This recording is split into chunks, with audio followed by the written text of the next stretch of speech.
It is an autoimmune disease caused by the activation of orbital fibroblasts by autoantibodies directed against thyroid receptors, characterized by enlargement of the extraocular muscles, fatty and connective tissue volume.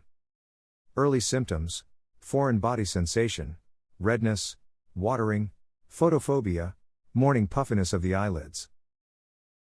Late symptoms: prominent eyes, persistent eyelid swelling, chemosis, double vision, pressure behind the eyes, decreased vision.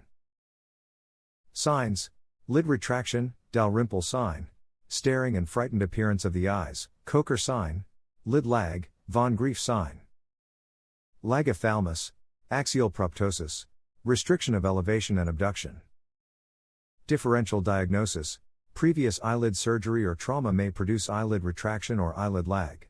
Severe contralateral ptosis may produce eyelid retraction because of Hering's law, especially if the non-ptotic eye is amblyopic. Third, cranial nerve palsy with aberrant regeneration. The upper eyelid may elevate with downward gaze, simulating eyelid lag, pseudo-von Graefe sign.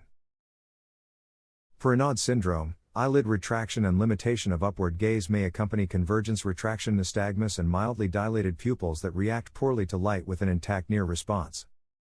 Workup: history, duration of symptoms, pain, change in vision, known history of cancer or thyroid dysfunction, smoking status.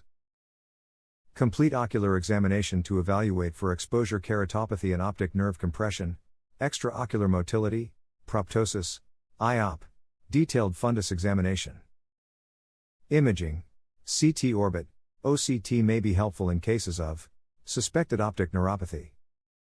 Smoking cessation: refer the patient to a medical internist or endocrinologist for management of systemic thyroid disease. Treat exposure keratopathy with artificial tears and lubrication or by taping eyelids closed at night. Treat eyelid edema with cold compresses in the morning and head elevation at night. Oral prednisolone 60 to 80 mg day may be given initially and tapered depending on response.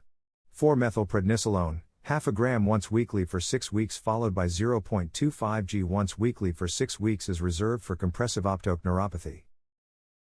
Orbital steroid injections are occasionally used in selected cases to minimize systemic side effects. Low-dose fractionated radiotherapy may be used in addition to steroids or when steroids are contraindicated or ineffective.